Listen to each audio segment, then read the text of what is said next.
If you're involved in managing a trust or are a beneficiary, understanding how the 65-day rule works can help you with effective tax planning. The 65-day rule is also known as the 663B election. It allows trustees of complex trusts to make distributions to beneficiaries within the first 65 days of the new tax year, and elect to treat these distributions as if they were made in the previous tax year.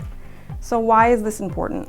Trusts reach the highest tax bracket of 37% at just $15,200 of income. In contrast, individuals don't hit that rate until their income exceeds $751,600. By distributing income to beneficiaries in lower tax brackets, the overall tax liability can be significantly reduced. Imagine a trust earned $20,000 in 2024, placing it in the top tax bracket.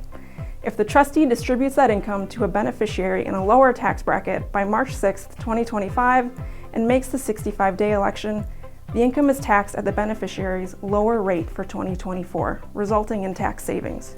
However, this strategy isn't for all trusts. It's specifically for complex trusts, meaning those not required to distribute all income annually. Simple trusts and grantor trusts don't qualify.